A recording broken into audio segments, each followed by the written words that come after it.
अनाथ बच्ची का जन्मदिन। ये कहानी सागरपुर में रहने वाली पिंकी नाम की एक अनाथ बच्ची की है। पिंकी जब छोटी थी तभी उसके माता पिता गुजर गए थे। रिश्तेदारों ने पिंकी को अनाथ आश्रम में भेज दिया था, जिसमें पिंकी कुछ दिन रही और वो अनाथ आश्रम बंद हो गया, जिस कारण वहाँ मौजूद सभी बच्चों को अनाथ आश्रम से बाहर निकाल दिया गया। उसके बाद कोई कचरा बिनने लगा तो कोई दुकान पर साफ सफाई का काम करने लगा। 2 दिनों तक जब पिंकी को कुछ खाने के लिए नहीं मिला तो वो भी काम की तलाश में एक ढाबे पर गई और वहाँ पर उसने ढाबे के मालिक से कहा, मालिक, अपने ढाबे पर मेरे लायक कोई काम हो तो मुझे दे दीजिए, मैं कुछ भी कर लूंगी। पिंकी को देखकर ढाबे का मालिक अपने मन में सोचने लगा, ये छोटी सी बच्ची आखिर मेरा क्या काम कर सकती है। एक काम करता हूँ, इससे अपने ढाबे के बर्तन मंजवाया करूँगा, बदले में थोड़ा सा खाना और 10-15 रुपए दे दिया करूँगा। हाँ, ये सही रहेगा। पिंकी की मासूमियत और बचपने का फायदा उठाकर ढाबे का मालिक उसे काम पर रख लेता है। पिंकी अब रोजाना ढाबे में बर्तन साफ करने का काम करने लगती है। बदले में ढाबे का मालिक पिंकी को 2 वक्त का खाना और थोड़ा बहुत पैसा दे दिया करता था। एक दिन ढाबे पर बहुत ही ज्यादा भीड़ थी। पिंकी सुबह से बर्तन धो रही थी, लेकिन बर्तन खत्म हो ही नहीं रहे थे।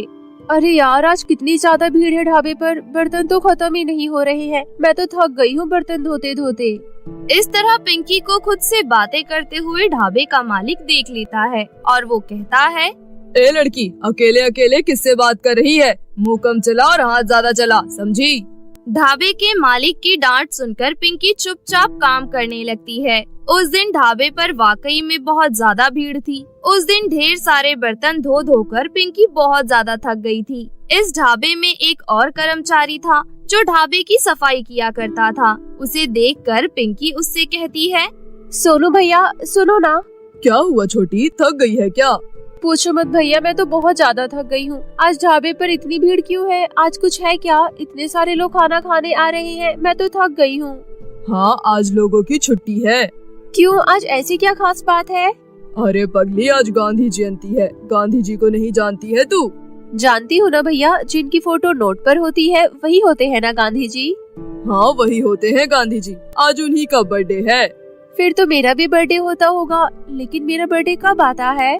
मुझे क्या पता तेरा बर्थडे कब आता है, वो तो तुझे पता होगा। पिंकी सोच में पड़ जाती है कि आखिर उसका बर्थडे कब आता है। उस दिन रात को सोते वक्त वो यही सब सोच रही होती है। यही सब सोचते सोचते अचानक से उसकी आंखें भर आती है, क्योंकि उसे नहीं मालूम था कि उसका बर्थडे कब आता है। थोड़ी देर बाद वो उठकर बैठ गई और हाथ जोड़कर बोली, भगवान जी, मैंने सोच लिया है कि गांधी जी 2 अक्टूबर को पैदा हुए थे। इसका मतलब तो 2 अक्टूबर बहुत ही खास दिन है, इसलिए मैं भी अब अपना बर्थडे 2 अक्टूबर को ही मनाया करूँगी। ऐसा कहकर पिंकी हंसने लग गई और आराम से सो गई। शायद इसे ही मासूमियत कहते हैं।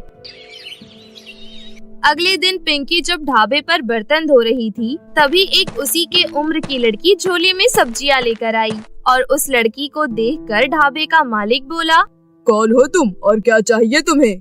साहब, मुझे आपके पास मेरे पापा ने भेजा है। मुझे क्या पता तेरा बाप कौन है? जी, मेरे पापा का नाम मोहन सब्जी वाला है। वो आपके यहाँ सब्जियाँ देकर जाते थे। अच्छा, तो तू मोहन की बेटी है। बता क्या काम है, और आज तेरा बाप सब्जियाँ लेकर क्यों नहीं आया? साहब, पापा के पैर में चोट लग गई है, इसलिए वो बिस्तर पर पड़े हैं। इसलिए उनकी जगह सब्जियाँ देने मैं आई हूँ। जब तक वो ठीक नहीं हो जाते तब तक सब्जियाँ आपको देने मैं ही आऊँगी। ठीक है, जाकर सारी सब्जियां वहाँ पर रख दे। पिंकी, इसके साथ अंदर जाकर सारी सब्जियां रखवा ले, और हाँ, ध्यान दियो कि कोई सब्जी खराब ना हो। ठीक है मालिक। पिंकी की निधि से ये पहली मुलाकात थी। दोनों करीब करीब एक ही उम्र की थी। निधि रोज ढाबे पर सब्जियां देने आती थी। वो दोनों एक दूसरे को देखकर मुस्कुराती थी और फिर निधि सब्जियां देकर चली जाती थी। एक दिन निधि ढाबे पर सुबह सुबह जल्दी आ गई थी। इतनी जल्दी ढाबा खुला भी नहीं था, इसलिए उस दिन निधि और पिंकी ने एक साथ बहुत सारी बातें की। वो दोनों एक दूसरे की बहुत अच्छी दोस्त बन गई। फिर एक दिन निधि ने पिंकी से कहा, पिंकी, क्या तू कल मेरे घर आएगी? क्यों, कल क्या है? कल मेरा बर्थडे है। मम्मी ने कहा है कि वो खीर पूरी बनाएंगी। कल शाम को तू मेरे घर आ जाइयो। लेकिन मुझे तो तेरा घर पता ही नहीं है। कोई बात नहीं, मैं लेने आ जाऊंगी तुझे। फिर तो मैं तेरे घर जरूर चलूंगी। अगले दिन ढाबे पर काम खत्म होने के बाद पिंकी निधि के साथ उसके घर चली गई। निधि की माँ ने निधि के लिए हलवे का केक बनाया था क्योंकि उनके पास असली केक लाने के लिए पैसे नहीं थे। उस दिन पिंकी ने भरपेट हलवा पूरी और खीर खाई। साथ ही साथ वो अपने बर्थडे को लेकर भी सपने बुनने लगी। और फिर कुछ दिनों बाद जब निधि पिंकी से मिली तो उसने कहा, उस दिन मेरे बर्थडे पर कितना मजा आया था ना। तूने मुझे कभी बताया नहीं कि तेरा बर्थडे कब आता है। मुझे नहीं पता मेरा बर्थडे कब आता है, लेकिन 2 अक्टूबर को गांधी जी का जन्मदिन होता है ना, इसलिए मैंने सोचा है कि मैं भी अपना बर्थडे 2 अक्टूबर को ही मनाया करूंगी। तो आएगी ना मेरे साथ मेरा बर्थडे मनाने? तू मुझे अपने बर्थडे पर क्या खिलाएगी? पता नहीं, लेकिन कुछ तो जरूर खिलाऊंगी। इसी तरह देखते देखते पूरा साल बीत गया और फिर अक्टूबर का महीना आ गया। 1 अक्टूबर को जब निधि सब्जियां देने ढाबे पर आई तो उसने पिंकी से कहा, ओए पिंकी, कल तो तेरा बर्थडे है ना? हाँ, कल मेरा हैप्पी बर्थडे है। शाम को मेरे पास जरूर आ जाइयो। लेकिन आज तो इतना लेट क्यों आई है? मालिक तेरे ऊपर बहुत गुस्सा करेंगे। उन्होंने किसी और से सब्जियां ले ली है। यार मैं क्या करूं, घर में कोई नहीं था। पापा और मम्मी हॉस्पिटल गए थे पापा के पैर की पट्टी बदलवाने, इसलिए लेट हो गई। तू रुक, मैं साहब से बात करके आती हूँ। ऐसा कहकर निधि सब्जियां लेकर ढाबे के मालिक के पास गई। निधि को देखकर ढाबे का मालिक गुस्सा हो गया और बोला, जा यहाँ से, जब मन करे तब सब्जियाँ लेकर आ जाती है। सुबह बनाने के लिए कोई सब्जी नहीं थी, हमने किसी और सब्जी वाले से सब्जी ले ली। आज के बाद सब्जी देने यहाँ मत आइयो, समझी? निधि चुपचाप अपनी सब्जियां लेकर वहाँ से चली गई। लेकिन मालिक के व्यवहार पर पिंकी को बहुत गुस्सा आ रहा था, लेकिन वो कुछ कर भी तो नहीं सकती थी। फिर अगले दिन पिंकी को पता था कि निधि नहीं आएगी और हुआ भी कुछ ऐसा ही। पूरे दिन पिंकी ने बहुत मेहनत की। शाम को ढाबे का मालिक पिंकी को 50 रुपए देकर चला गया। पिंकी ने पैसे को मुट्ठी में दबा लिया और उदास होकर बैठ गई। तभी पिंकी के पास एक औरत आई और बोली, इतना उदास क्यों बैठी हो बेटी? कोई परेशानी है तो कहो। तुम्हारे पास कुछ खाने के लिए है क्या? नहीं आंटी जी, कोई परेशानी नहीं है। मेरे पास खाने के लिए तो कुछ नहीं है, लेकिन ये 50 रुपए का नोट है। आपको ये चाहिए तो आप ये ले लो, क्योंकि मेरी ये किसी काम का नहीं है। ऐसा कहकर पिंकी वो 50 रुपए उस औरत को दे देती है। वो औरत पिंकी को एक चकोर सा दिखने वाला डब्बा देती है और वहाँ से चली जाती है। उस औरत के जाने के बाद पिंकी ने जैसे ही उस डब्बे को खोला तो उसकी खुशी का कोई ठिकाना नहीं रहा, क्योंकि उस डब्बे के अंदर एक असली केक था। अगले ही पल पिंकी फिर से उदास हो गई, क्योंकि उसका बर्थडे केक काटने के लिए उसके साथ कोई नहीं था। लेकिन फिर भी उसने अकेले ही केक काटा। लेकिन उसके ऐसा करते ही केक के अंदर से एक बहुत खूबसूरत परी बाहर निकल कर आई। हैप्पी बर्थडे पिंकी, तुमने मुझे अपने बर्थडे वाले दिन आजाद किया है। तुम बताओ, तुम्हें मुझसे क्या चाहिए? कौन हो तुम और यहाँ पर कैसे आई? मैं एक परी हूँ पिंकी, और मैं इस जादुई केक के अंदर बंद थी। अब तुमने मुझे आजाद कर दिया है, इसलिए तुम मुझे बताओ कि मैं तुम्हारे लिए क्या करूँ। मैं तुम्हारी कोई भी एक इच्छा पूरी करूँगी। सच में? क्या मैं कुछ भी मांग सकती हूँ? हाँ पिंकी, तुम कुछ भी मांग सकती हो। खुलकर मांगो, तुम्हें क्या चाहिए, लेकिन तुम्हारी एक ही इच्छा पूरी हो सकती है। अगर ऐसा है तो आप एक काम करो। मेरी एक सहेली है जिसका नाम निधि है, वो सब्जियां बेचती है। हमारे ढाबे के मालिक ने उसे सब्जियां नहीं खरीदी, इसलिए आज उसकी सब्जियां बिकी नहीं होगी। तुम उसकी सारी सब्जियां बिकवा दो ताकि वो मेरे पास आ सके मेरा जन्मदिन मनाने। बड़ी प्यारी हो तुम पिंकी, तुमने मांगा भी तो क्या मांगा। तुम यहीं रुको, मैं अभी उसे लेकर आती हूँ। परी उसी पल वहाँ से गायब हो गई और एक औरत का रूप लेकर निधि से उसकी सारी सब्जियाँ खरीद ली और बोली, बेटी, तुम्हारी दोस्त तुम्हारा इंतजार कर रही है, उसके पास जल्दी जाओ।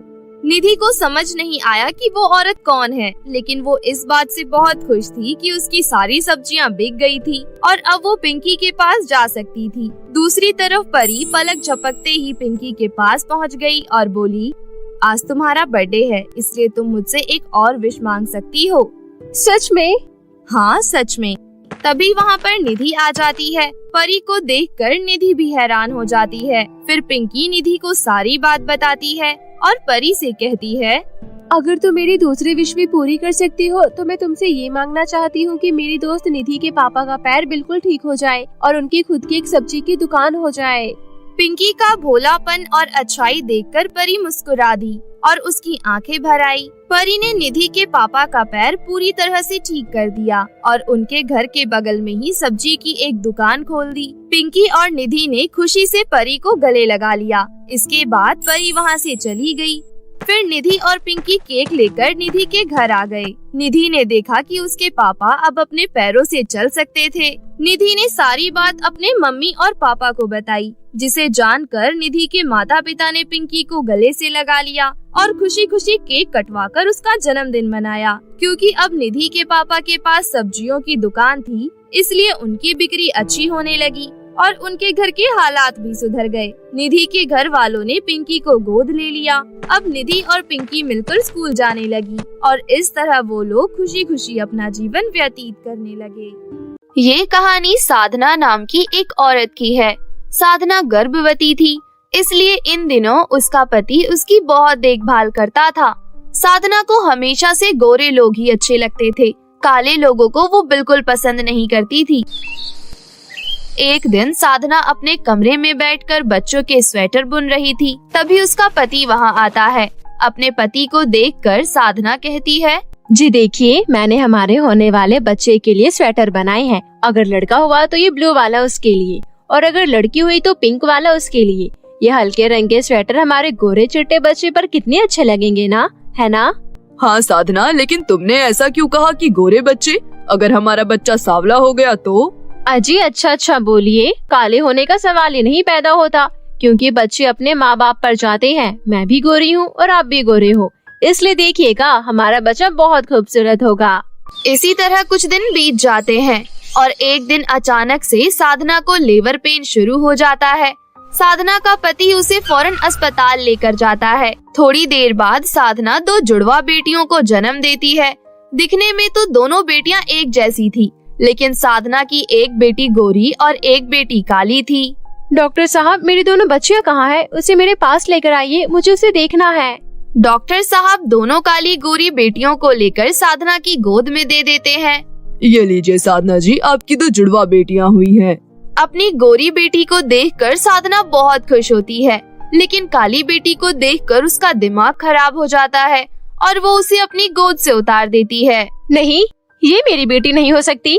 डॉक्टर साहब, इसे यहाँ से लेकर जाइए। मुझे लगता है मेरा बच्चा बदल गया है, क्योंकि मुझे काली बेटी हो ही नहीं सकती। तभी वहाँ पर खड़ा साधना का पति कहता है, ये तुम कैसी बातें कर रही हो साधना, ये भी हमारी ही बेटी है। जी हाँ, आपके पति बिल्कुल ठीक कह रहे हैं। आपने 2 जुड़वा बेटियों को जन्म दिया है, जिसमें से आपकी एक बेटी काली है।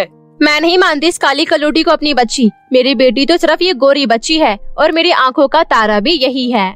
एक बेटी के काले होने के चलते साधना उसे नहीं अपनाती, यहाँ तक कि वो अपनी काली बेटी को दूध भी नहीं पिलाती थी। साधना अपनी गोरी बेटी का नाम खुशबू रखती है और काली बेटी का नाम काजल रखती है। एक दिन साधना खुशबू को गोद में रखकर उसे दूध पिला रही थी और दूसरी तरफ उसने काजल को जमीन पर लिटा रखा था और वो भूख के मारे फूट फूट कर रो रही थी। तभी वहाँ पर साधना का पति आ जाता है और साधना से कहता है, अरे कैसी माँ हो तुम? मासूम सी बच्ची ने तुम्हारा क्या बिगाड़ा है? बेचारी जमीन पर पड़े पड़े कितना रो रही है, उसे उठाकर दूध नहीं पिला सकती हो? मैं इस काली कलोटी को अपना दूध नहीं पिलाऊंगी। अगर तुम्हें इस कल्लो माई के लिए इतना बुरा लगता है तो इसे भी अपने साथ काम पर लेकर जाया करो ना, फिर वहीं पर खरीद खरीद कर पिलाते रहना इसे दूध। सूरज साधना से बहस करना सही नहीं समझता और काजल को उठाकर हॉल में ले जाता है और उसे पैकेट वाला दूध पिला देता है। देखते ही देखते समय गुजरता है और खुशबू और काजल 7 साल की हो जाती हैं। अरे मेरी खुशबू रानी इतनी सुंदर फ्रॉक में और इतनी प्यारी चुटिया में बिल्कुल राजकुमारी लग रही है। सच में माँ, मैं बहुत सुंदर लग रही हूँ। हाँ मेरी प्यारी बेटी तो बहुत सुंदर लग रही है। अपनी माँ को अपनी बहन से इतना लाड प्यार करते देखकर काजल कमरे के अंदर आ जाती है और कहती है, मम्मी मेरी भी चोटी बना दो और मुझे भी काजल पाउडर लगा दो, मैं भी सुंदर दिखना चाहती हूँ। काजल की ये बात सुनकर साधना उस पर हंसने लगती है। क्या कहा? तू काली कलोटी सुंदर दिखना चाहती है? ऐसा कभी नहीं हो सकता। भगवान ने तुझे पैदा ही बदसूरत किया है। ऐसे क्यों बोल रही हो माँ? मैं खुशबू जितनी खूबसूरत क्यों नहीं लग सकती? क्योंकि मैं गोरी हूँ और तू काली है। चल भाग यहाँ से, काली भैंस कहीं की।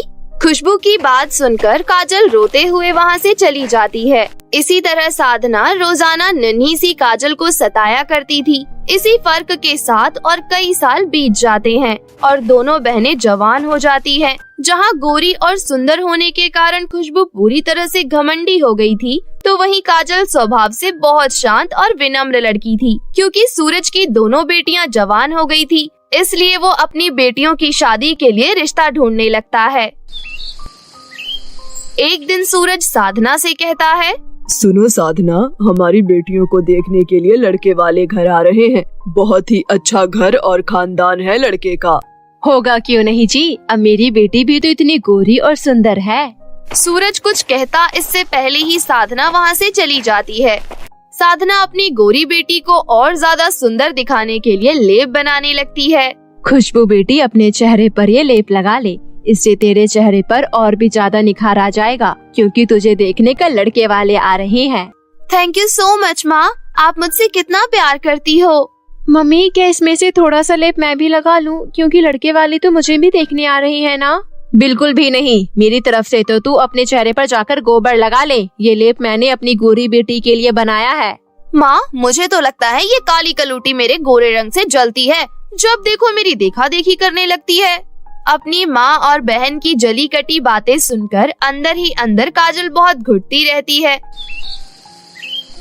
अगले दिन गायत्री देवी अपने दो बेटों के साथ खुशबू और काजल को देखने आती है। तो बताइए गायत्री जी, आपको मेरी दोनों बेटियां कैसी लगी? सूरज भाई साहब, मुझे आपकी खुशबू बेटी तो बहुत पसंद है, लेकिन काजल हमको पसंद नहीं आई, क्योंकि ऐसी काली लड़की को मैं तो क्या, कोई भी अपने घर की बहू नहीं बनाना चाहेगा। गायत्री जी, मेरी काजल खरा सोना है, उसके रंग पर मत जाइए।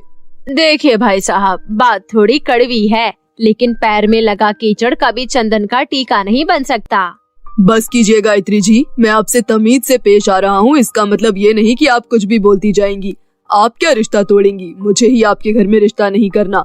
अगर आपको मेरी काजल बेटियां पसंद नहीं, तो मुझे आपके दोनों बेटे पसंद नहीं। चली जाइए यहाँ से। गायत्री देवी फौरन अपने दोनों बेटों को लेकर वहाँ से चली जाती है। लड़के वालों के जाते ही साधना और खुशबू फिर से काजल को कोसने लगते हैं। इस कोयले की खदान की वजह से आपने इतना अच्छा रिश्ता ठुकरा दिया। देखो जी, आप मेरी बात कान खोल कर सुन लो। इस काली बंदरिया को मैं अपनी बेटी की शादी और खुशियों के बीच नहीं आने दूंगी। साधना, मेरी दोनों बेटियां जुड़वा है, इसलिए मैं उनके लिए एक ही घर के दो बेटों का रिश्ता ढूंढूंगा। जब तक काजल के लिए लड़का नहीं मिलेगा, तब तक खुशबू की भी शादी नहीं होगी। मेरा यही फैसला है। ऐसा कहकर सूरज वहाँ से चला जाता है। बहुत जगह रिश्ता देखने के बाद शीला नाम की एक औरत अपने दोनों बेटों की शादी सूरज की दोनों बेटियों से करने के लिए तैयार हो जाती है। कुछ ही दिनों में शादी की रस्में शुरू हो जाती हैं। खुशबू, काजल, तुम्हारे ससुराल से शगुन की हल्दी आई है। आज मैं तुम्हारे लिए बहुत खुश हूँ काजल, क्योंकि आज तुम्हें शादी की हल्दी जो लगने जा रही है। ऐसा कहते हुए सूरज की आंखें भर आती है और काजल अपने पिता के गले लग जाती है। काजल और पिता का प्यार देखकर खुशबू मन ही मन जलने लगती है और खुद से ही कहती है, जितनी खुशियाँ मनानी है अभी मना ले काजल की बच्ची। तेरी हल्दी की रस्म तो मैं बिगाड़ कर ही रहूंगी। काजल अपनी शगुन की हल्दी को रखकर तैयार होने चली जाती है। तभी खुशबू मौका पाकर काजल की हल्दी के अंदर काला रंग मिला देती है और ऊपर से साफ सुथरी हल्दी डाल देती है, जिससे कि काला रंग दिखाई ना दे। अब आएगा मजा जब मेरी काली कलूटी बहन को काली हल्दी लगेगी। गाने बजाने के साथ दोनों बहनों की हल्दी की रस्म शुरू हो जाती है। साधना बहुत ही खुशी के साथ अपनी गोरी बेटी को हल्दी लगाती है। इस हल्दी के रंग में मेरी बेटियां कितनी खूबसूरत लग रही है। खुशबू को हल्दी लगाकर साधना वहाँ से जाने लगती है। तभी वहाँ बैठी काजल कहती है, मम्मी, मुझे भी हल्दी लगा दीजिए, आज मेरी भी तो हल्दी है ना। मेरे पास समय नहीं है, मुझे बहुत काम है। यहाँ पर इतनी सारी औरतें आई हैं, तो उनसे हल्दी लगवा ले।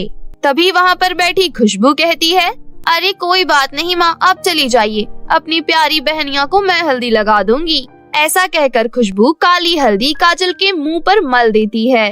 ये क्या खुशबू, ये हल्दी काली क्यों है? लगता है हमारे ससुराल वाले बहुत समझदार हैं, क्योंकि उन्होंने तेरे लिए तेरे रंग की हल्दी भेजी है, काली। ऐसा कहकर खुशबू जोर जोर से हंसने लगती है। और काजल रोते हुए हल्दी की रस्म के बीच में से उठकर चली जाती है। तभी उसका पिता सूरज दूसरी हल्दी की कटोरी लेकर उसके कमरे में आता है। क्यों पापा, माँ और खुशबू हमेशा मेरे साथ ऐसा व्यवहार क्यों करती हैं? हर वक्त वो मुझे जलील करती रहती हैं। क्यों वो मुझे खुश देख नहीं सकती? ऐसा कहकर काजल जोर जोर से रोने लगती है। सूरज अपनी बेटी को चुप कराते हुए कहता है, मत रो मेरी बच्ची, तेरा बाप अभी जिंदा है, मैं तुझे हल्दी लगाऊंगा। ऐसा कहकर सूरज काजल को हल्दी लगाता है। अगले दिन शादी थी। शादी के लिए खुशबू जब तैयार होने अपने कमरे में जाती है तो पटाखे के कारण उसकी खिड़की के पर्दों में आग लग जाती है और उसका कमरा पूरी तरह से धू धू करके जलने लगता है। सभी परेशान हो जाते हैं। साधना भी बहुत तेज तेज रोने लगती है। अरे कोई मेरी बच्ची को बचा लो, आज उसकी शादी है, अगर उसे कुछ हो गया तो मैं अपने आप को खत्म कर लूंगी। काजल को जैसे ही ये सब पता चलता है वो बिना कुछ सोचे समझे आग के बीच में से कमरे के अंदर चली जाती है और कंबल में लपेटकर खुशबू को कमरे से बाहर ले आती है, जिस कारण काजल का पूरा चेहरा जल जाता है। कमरे से बाहर आते ही काजल खुशबू को तो बचा लेती है लेकिन खुद बेहोश हो जाती है। सभी जल्दीबाजी में उसे अस्पताल लेकर जाते हैं। काफी देर तक डॉक्टर काजल का इलाज करते हैं। दूसरी तरफ खुशबू, साधना और उसका पिता सूरज ऑपरेशन थिएटर के बाहर खड़े होकर उसका इंतजार कर रहे थे। तभी सूरज साधना से कहता है, आज तुम यहाँ किस लिए आई हो, जब सब कुछ बर्बाद होने वाला है? अगर मेरी बेटी को कुछ हो गया ना साधना, तो तुम भूल जाना कि तुम शादीशुदा हो। अपना ये सिंदूर मिटा देना और अपनी बेटी के साथ अकेले रहना, क्योंकि काजल के जाने के बाद मेरा कोई वजूद नहीं रह जाएगा।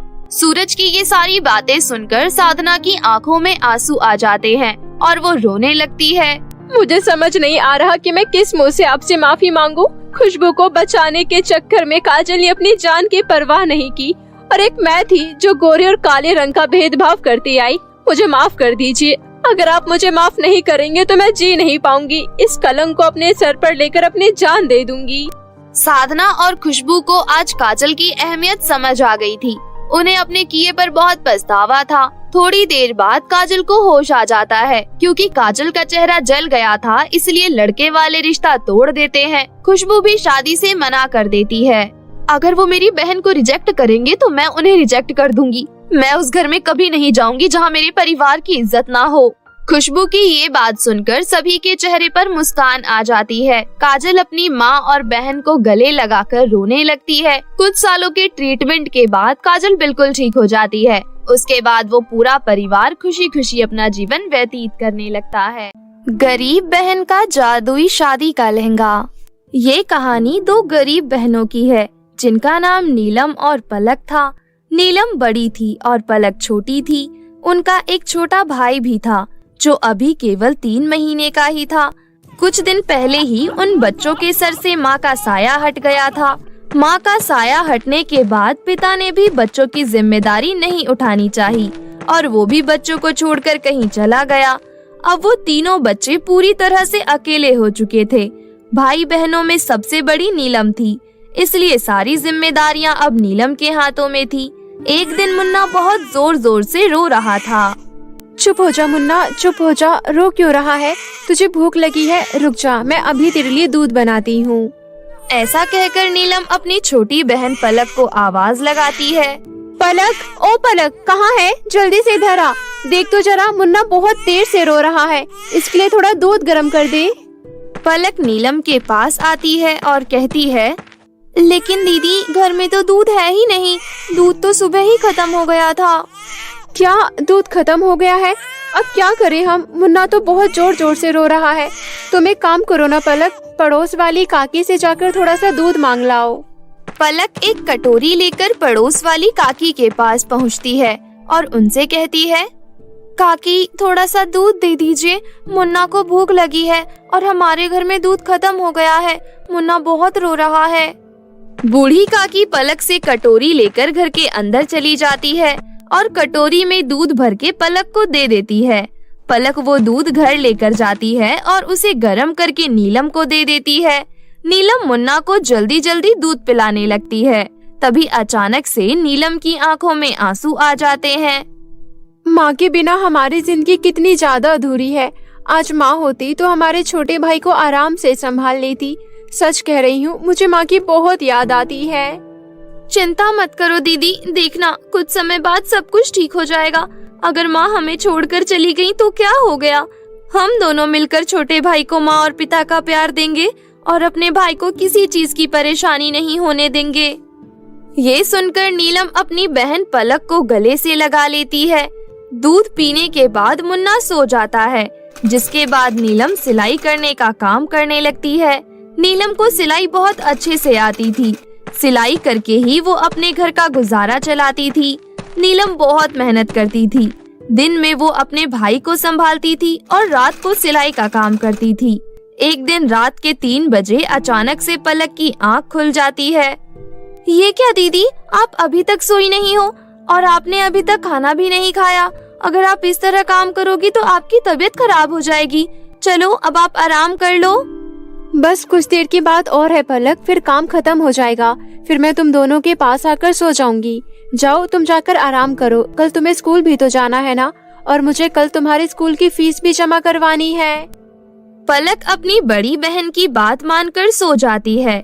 थोड़ी देर बाद जब नीलम का सारा काम खत्म हो जाता है तो वो भी अपने भाई बहन के साथ सो जाती है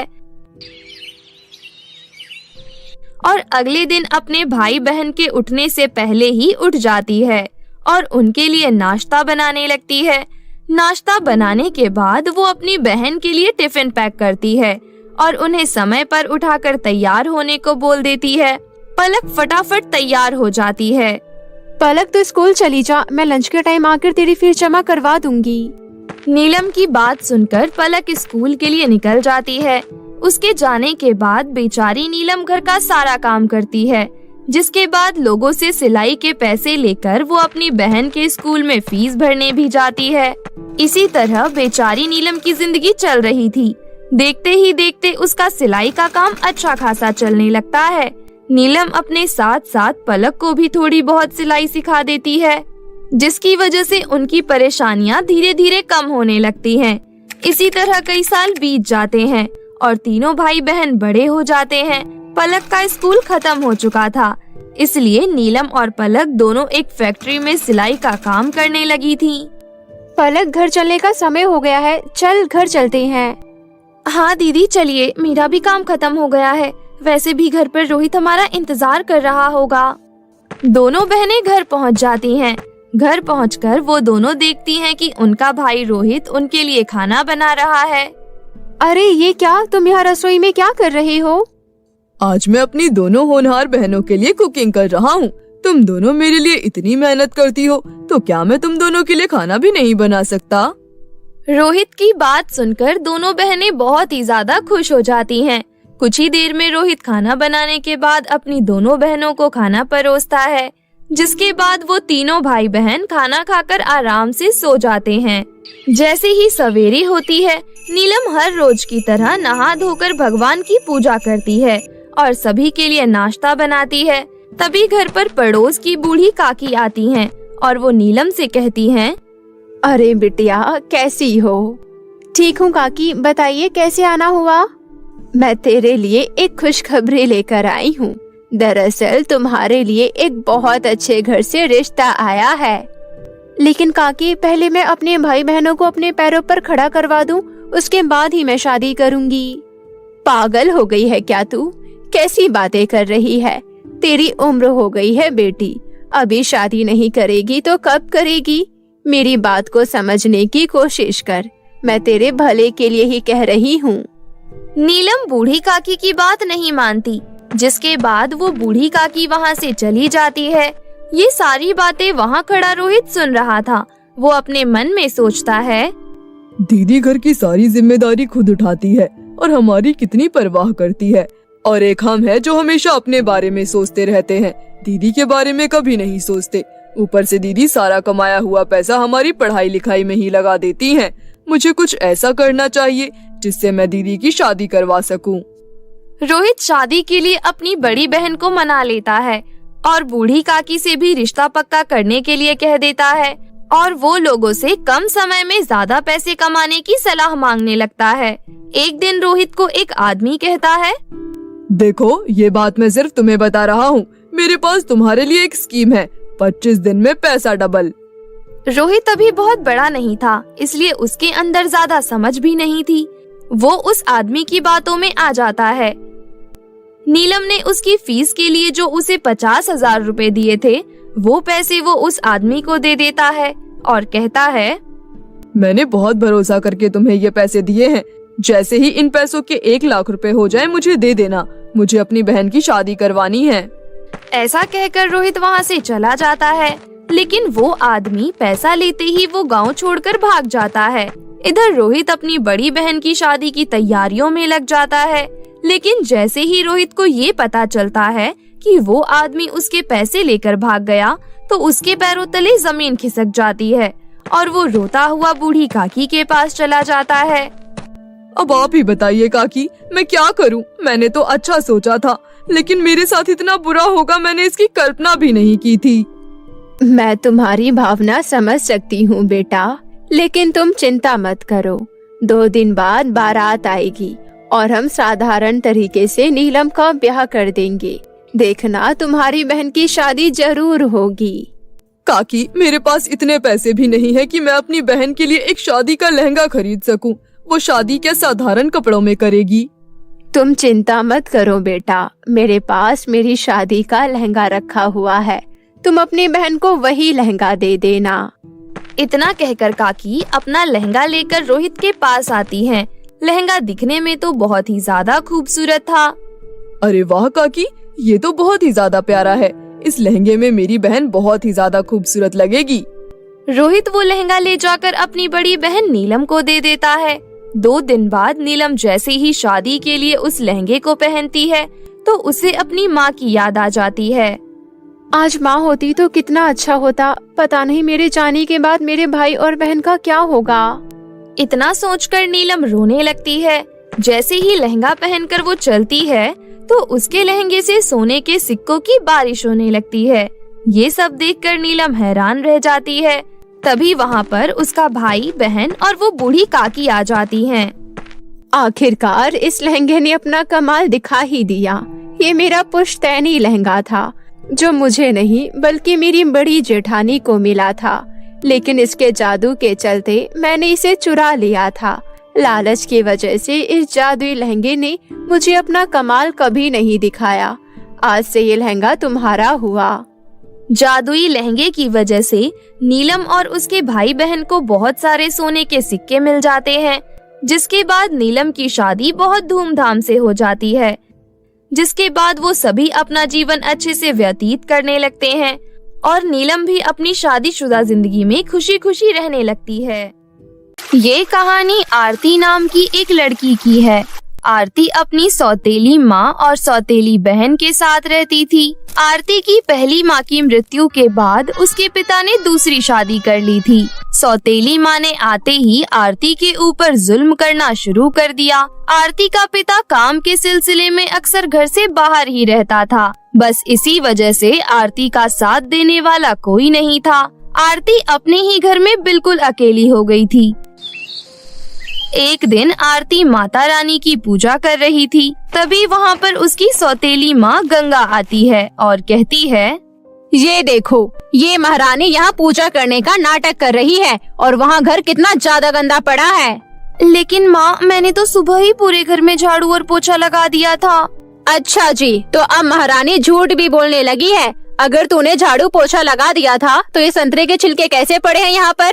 एक तो सारा दिन कोई काम नहीं करती, ऊपर से झूठ बोलना भी सीख गई है। मैं तो तंग आ गई हूँ तुझसे, काम की ना काज की, दुश्मन अनाज की। इतना कहकर गंगा ने आरती के मुंह पर एक जोरदार तमाचा दे मारा और फिर आरती रोते हुए घर से बाहर चली आई। आरती के घर से थोड़ी दूरी पर एक तालाब था। तालाब के पास ही एक बरगद का पेड़ था। आरती जब भी उदास होती थी या उसकी सौतेली माँ गंगा उसकी पिटाई करती थी, तो वो उसी बरगद के पेड़ के पास जाकर खूब रोती थी। माँ, कहाँ चली गई तुम? ये नई माँ बिल्कुल भी अच्छी नहीं है। वो हर रोज मेरी पिटाई करती है और घर का सारा काम भी मुझसे ही करवाती है। तुम तो जानती हो ना माँ कि मैं कभी झूठ नहीं बोलती। मैंने सच में सुबह पूरे घर में झाड़ू पोछा लगाया था, लेकिन वो नेहा है ना, मेरी सफाई करने के बाद उसने जानबूझकर संतरे के छिलके गिरा दिए थे ताकि मेरी पिटाई पड़ सके। नेहा गंगा की सगी बेटी थी। जब आरती की सगी माँ की मौत हुई थी तब आरती केवल 3 साल की थी। उसके बाद आरती के पिता ने आरती की परवरिश के लिए गंगा से शादी कर ली, लेकिन आरती का पिता अभी तक गंगा की सच्चाई से परिचित नहीं था। जब भी आरती का पिता बाहर से घर आता था तो गंगा आरती से बहुत प्यार करने का नाटक करती थी। उन दिनों गंगा को देखकर कोई नहीं कह सकता था कि उसके मन में आरती के लिए कितनी नफरत भरी है। उसने आरती को डरा धमका कर रखा था, इसलिए आरती अपने पिता से कभी कुछ नहीं कह पाती थी। हर बार की तरह उस दिन भी आरती उस पेड़ के नीचे बैठकर काफी देर तक रोती रही। रोते रोते उसकी आंख लग गई और सीधा वो शाम को उठी। आरती ने पूरे दिन से कुछ भी नहीं खाया था, इसलिए उसे बहुत जोरों की भूख लगी थी। वो सीधा अपने घर पहुंच गई। उसको देखकर गंगा बोली, आ गई तू? मुझे तो लगा तालाब में कूदकर मर गई होगी, लेकिन तू इतनी आसानी से कहाँ मरने वाली है? इतनी आसानी से तू मेरा पीछा थोड़ी ना छोड़ेगी। चल अब आ ही गई है तो रसोई में जाकर सारे बर्तन साफ कर दे। लेकिन माँ, मुझे बहुत तेज की भूख लगी है। सुबह का थप्पड़ इतनी जल्दी भूल गई क्या? पहले घर का काम कर। बर्तन पड़े हैं, कपड़े पड़े हैं, ये सब क्या तेरी माँ कर साफ करेगी? लेकिन मेरी माँ तो आप ही हो माँ। अच्छा जी, तेरी इतनी हिम्मत, मुझसे जुबान लड़ाएगी तू? इतना कहते हुए गंगा ने एक बार फिर आरती के चेहरे पर जोरदार चांटा लगा दिया। आरती के फिर कुछ कहने की हिम्मत नहीं हुई।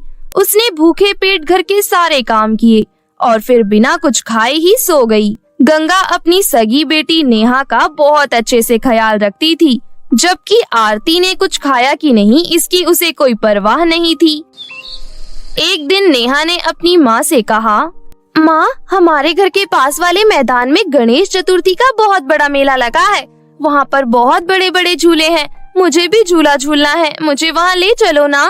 हाँ हाँ, क्यों नहीं मेरी बच्ची, शाम को पक्का चलेंगे मेला घूमने। ये सारी बातें आरती सुन रही थी।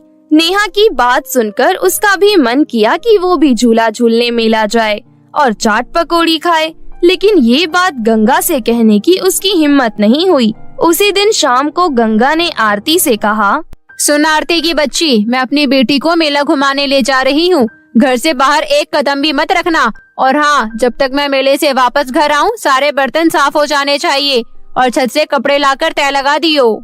ऐसा कहकर गंगा अपनी बेटी को लेकर मेले में चली गई। उनके जाने के बाद आरती जोर जोर से रोने लगी।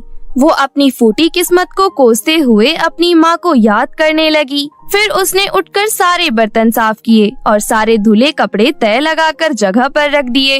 लेकिन गंगा अभी तक घर नहीं लौटी थी। आरती ने अपने मन में सोचा, माँ और नेहा अभी तक मेले से वापस नहीं आई हैं। एक काम करती हूँ, मैं भी थोड़ी देर के लिए मेला देखाती हूँ। उनके आने से पहले वापस आ जाऊंगी।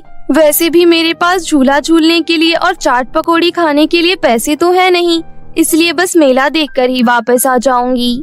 आखिरकार आरती थी तो एक बच्ची ही, इसलिए उसका भी मेला देखने का बहुत मन था, तो वो घर पर ताला लगाकर मेला देखने चली गई। वहाँ पर उसने देखा कि गंगा और नेहा तो एक बड़े से झूले पर बैठकर खूब मजे कर रहे हैं।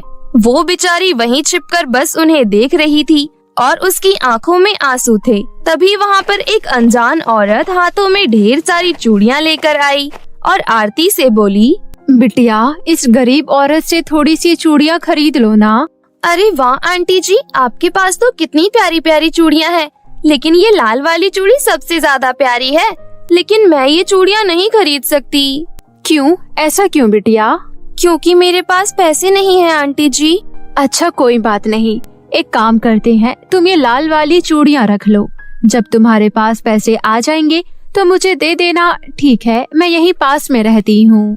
उस औरत की बात सुनकर आरती बहुत खुश हो गई। उसने उस औरत से लाल चूड़ियाँ ले ली।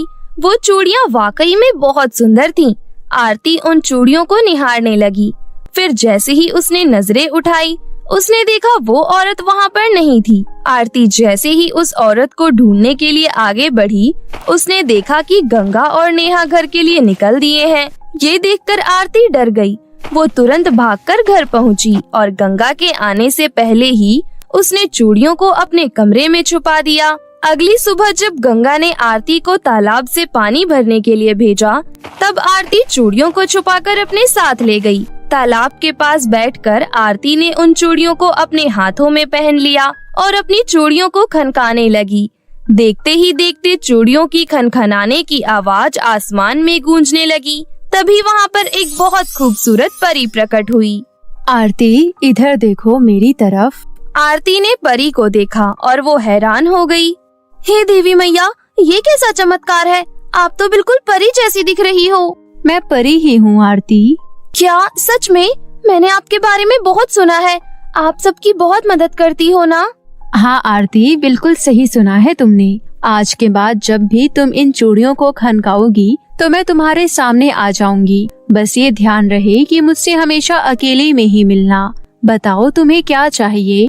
परी, मुझे स्वादिष्ट स्वादिष्ट समोसा खाना है और मुझे 20 रुपए चाहिए। बस 20 रुपए? लेकिन क्यों? मुझे 20 रुपए उन आंटी को देना है जिन्होंने मुझे ये चूड़ियाँ दी हैं। अब तुम्हें वो आंटी नहीं मिलेगी। असल में वो तुम्हारी माँ थी जो तुम्हें और रोते हुए नहीं देख सकती थी, इसलिए तुम्हें ये जादुई चूड़ियाँ देने आई ताकि इसे खनकाकर तुम मुझे बुला सको और फिर कभी ना रो। परी की बात सुनकर आरती की आंखों में आंसू आ गए और वो आसमान की तरफ देखकर अपनी माँ को याद करने लगी। तभी उसे कुछ याद आया। उसने परी की तरफ देखा, लेकिन परी अब वहाँ मौजूद नहीं थी। आरती ने फिर से चूड़ियों को खनखनाना शुरू कर दिया और फिर अगले ही पल वहाँ पर परी प्रकट हो गई। क्या हुआ आरती, तुमने मुझे फिर से याद किया? हाँ, मैंने आपको फिर से परेशान किया, उसके लिए मैं आपसे माफी चाहती हूँ। लेकिन परी, क्या मैं आपसे और कुछ भी मांग सकती हूँ? हाँ बिल्कुल आरती, बताओ तुम्हें क्या चाहिए?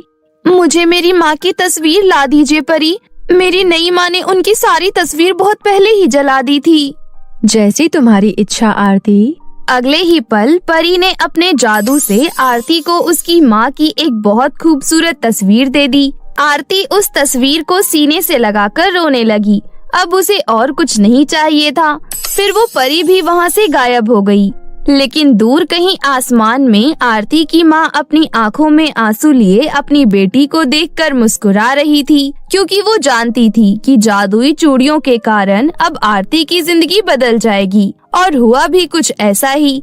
आरती ने जादुई चूड़ियों से अपनी सौतेली माँ का प्यार मांग लिया, जिस कारण उसकी सौतेली माँ उसे सच में प्यार करने लगी और उस दिन से आरती अपना जीवन खुशी से व्यतीत करने लगी। विमलापुर गांव में मनोहर अपनी पत्नी यशोधरा के साथ रहता था। मनोहर एक गरीब लकड़हारा था। वो रोज सुबह जंगलों में जाकर लकड़ियां काटकर भरी गर्मी में सर पर उनकी गठरी लाद कर घर आता था और उन लकड़ियों से कुर्सी, टेबल आदि चीजें बनाकर उन्हें बाजार में बेचा करता था। इतनी मेहनत करने के बावजूद भी उन्हें ज्यादा मुनाफा नहीं होता था। वो जो भी कमाता वो घर के राशन पानी में ही खत्म हो जाता था। बचत के लिए एक भी रुपया नहीं बचता था। ये सब सोचकर एक दिन मनोहर बहुत उदास था। अपने पति को उदास देखकर यशोधरा उनसे पूछती है, अजी क्या बात है, आप परेशान दिखाई पड़ रहे हैं। परेशान ना हो तो और क्या करूँ यशोधरा, दिन रात खून पसीना बहाकर भी एक भी रुपया ज्यादा नहीं बचता। कुछ दिनों के बाद हमारा परिवार बढ़ेगा। मैं नहीं चाहता कि जो गरीबी हम झेल रहे हैं वो हमारे बच्चे भी झेलें। अजी धीरज रखो, भगवान अगर आज हमें दुख दे रहा है तो कल सुख भी देगा। ऐसे ही समय बीतता जाता है। कुछ समय बाद यशोधरा मनोहर के बच्चे की माँ बन जाती है। वो बहुत ही प्यारी सी बच्ची को जन्म देती है, जिसका नाम वो लोग बिंदिया रखते हैं। एक दिन गांव में बहुत तेज तूफान आता है। मनोहर यशोधरा से कहता है, यशोधरा मैं जंगल जा रहा हूँ लकड़ियाँ लाने। अजी मेरी मानो तो आज जंगल मत जाओ। देखो तो बाहर कितना तेज आंधी तूफान चल रहा है। मौसम बहुत खराब है। अरे तुम चिंता मत करो यशोधरा, मैं जल्दी आ जाऊंगा। तुम घर पर बिंदिया का ख्याल रखना। इतना कहकर मनोहर जंगल में लकड़ियाँ काटने चला जाता है और फिर लौटकर कभी वापस घर नहीं आता। मनोहर जब आंधी तूफान में जंगल में लकड़ियाँ काट रहा था, तभी अचानक से एक पेड़ मनोहर पर गिर जाता है और उस पेड़ के नीचे दबकर मनोहर की मृत्यु हो जाती है। जब ये खबर यशोधरा को पता चलती है तो वो बिल्कुल टूट जाती है। वो जैसे तैसे करके अपने पति का अंतिम संस्कार करती है और अपनी बेटी बिंदिया के भविष्य के लिए वो मेहनत करने का फैसला करती है। वो दिन रात बिना थके जो काम मनोहर किया करता था वो काम अब यशोधरा करने लगती है। वो जंगल से लकड़ियाँ काटकर उससे टोकरी, कुर्सी, बैठक बनाकर बाजार में बेचने लगती है। ऐसे ही दिन बीतते जाते हैं। अब बिंदिया 8 साल की हो जाती है। यशोधरा अपनी बेटी का एडमिशन गांव के एक सरकारी स्कूल में करा देती है। बिंदिया स्कूल पढ़ने जाने लगती है। उसके क्लास में एक शिवानी नाम की अमीर लड़की पढ़ा करती थी। वो आए दिन स्कूल की छुट्टी होने पर स्कूल के बाहर आइसक्रीम खाया करती थी और बिंदिया उसे देखा करती थी क्योंकि उसे भी गर्मियों में ठंडी ठंडी आइसक्रीम खाने का बहुत मन करता था। गर्मियों के मौसम में ठंडी ठंडी आइसक्रीम खाने का तो मजा ही कुछ और है। ललचाई नजरों से बिंदिया शिवानी को आइसक्रीम खाते हुए देख रही थी। बिंदिया को देखकर शिवानी कहती है, अरे ओ भूखी, तू मेरी आइसक्रीम को ऐसे घूर क्यों रही है? चल जा यहाँ से, नजर मत लगा मेरी आइसक्रीम पर। शिवानी की बात सुनकर बिंदिया को बहुत बुरा लगता है और वो रोते हुए स्कूल से घर आ जाती है, जहाँ उसकी गरीब माँ यशोधरा कड़ी धूप में घर के आंगन में बैठकर लकड़ियों से सामान बना रही थी। बिंदिया अपनी माँ के पास जाती है और कहती है, माँ, हम इतने गरीब क्यों हैं? आपको पता है माँ, मेरे क्लास के सभी दोस्तों के घर में फ्रिज, एसी, कूलर, हर वो चीज है जो उन्हें गर्मी से राहत दे सके। वो लोग रोजाना स्कूल के बाहर ठंडी ठंडी आइसक्रीम खाते हैं और मैं बस उन लोगों का मुंह देखती रहती हूँ। बस एक मैं ही फटीचर हूँ। मेरे घर में कुछ भी नहीं है जो हमें इस गर्मी से राहत दे सके। स्कूल के सभी बच्चे ठंडे ठंडे पानी की बोतल लेकर आते हैं और मैं गर्म पानी लेकर जाती हूँ। मुझे स्कूल में बहुत बुरा लगता है माँ। बिंदिया की आंखों में गरीब होने का गुस्सा साफ जाहिर हो रहा था। यशोधरा अपनी बेटी को समझाती है, बिंदिया बेटी, तेरी गरीब माँ के पास इतने पैसे नहीं हैं कि वो फ्रिज, एसी खरीद सके। जब आपसे अपने बच्चों की ख्वाहिशें पूरी नहीं होती तो आपने हमें पैदा ही क्यों किया? ऐसी गर्मी और गरीबी में जीने से तो अच्छा है कि मैं इस दुनिया में आती ही नहीं। हमारे पास रहने के लिए एक अच्छा घर भी नहीं है। इस टूटी फूटी झोपड़ी में रहना पड़ता है, फटे चिटे कपड़े पहनने पड़ते हैं और रूखा सूखा खाना पड़ता है। अपनी हालत देखकर तो मुझे ऐसा लगता है कि सारी जिंदगी हम इसी गरीबी में पड़े रहेंगे। इतना बोलकर बिंदिया पैर पटकते हुए अपनी झोपड़ी में चली जाती है। अपनी बेटी की बात सुनकर यशोधरा की आंखों में आंसू भर आते हैं। मेरी बच्ची ने पहली बार मुझसे किसी चीज की फरमाइश की है। इससे पहले उसने इतना गुस्सा मुझे कभी नहीं दिखाया। मैं अपनी बच्ची की ख्वाहिश को पूरा जरूर करूंगी। उसे स्कूल ठंडा पानी लेकर जाना है ना, वो जरूर अपने स्कूल में ठंडा पानी लेकर जाएगी। तुम चिंता मत करो मेरी बच्ची, एक गरीब माँ तुम्हारे लिए एक फ्रिज जरूर लाएगी। यशोधरा उस दिन पूरा दिन फ्रिज की दुकान पर भटकती रही ताकि उसे कोई सेकंड हैंड सस्ते में फ्रिज मिल सके, लेकिन वो फ्रिज की इतनी हाई कीमत सुनकर निराश होकर जंगल आ गई और एक पेड़ के नीचे बैठकर बोलने लगी, मेरे पास इतने पैसे हैं ही नहीं कि मैं अपनी बच्ची के लिए एक फ्रिज खरीद सकूं। अरे तो क्या हुआ, मेरे पास पैसे नहीं हैं, मैं लकड़ी से फ्रिज बनाऊंगी। हाँ, मैं लकड़ी से फ्रिज बना सकती हूँ।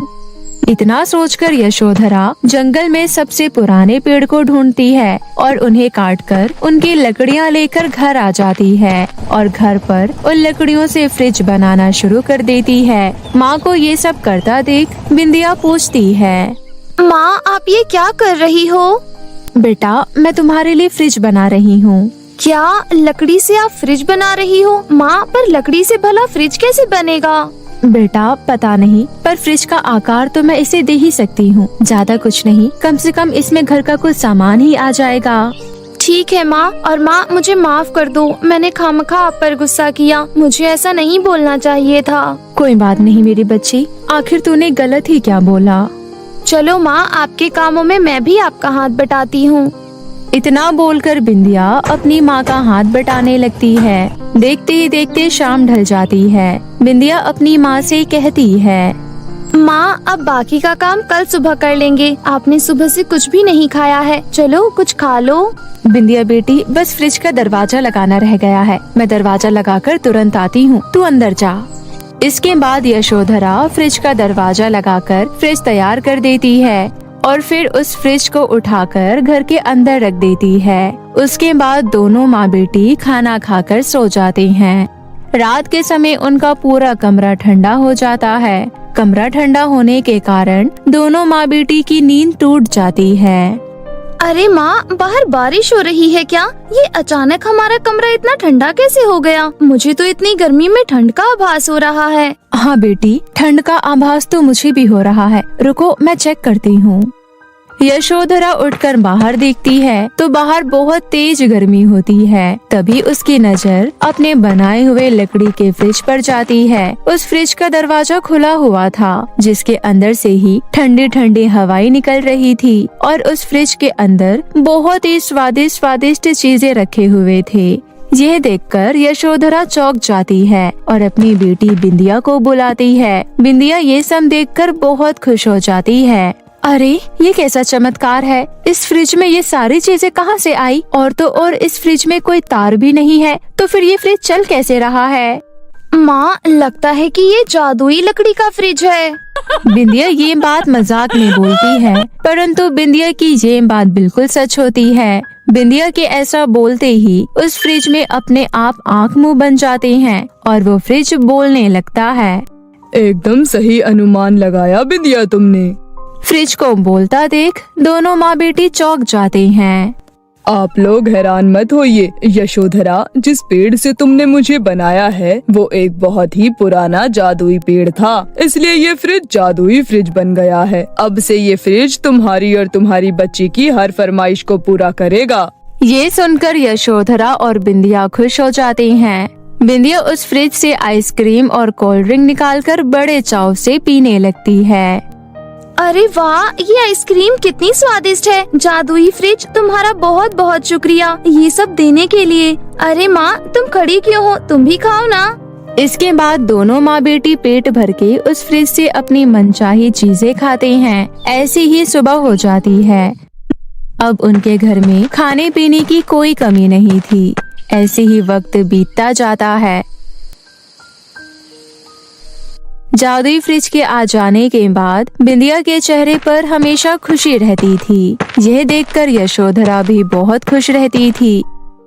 ऐसे ही एक दिन यशोधरा अपनी बेटी बिंदिया के साथ सो रही होती है। तभी बाहर बहुत तेज आंधी तूफान आता है। आंधी तूफान में यशोधरा की झोपड़ी हिलने लगती है, जिस वजह से झोपड़ी का एक चौखट बिंदिया के ऊपर गिर जाता है और बिंदिया को काफी चोट लग जाती है।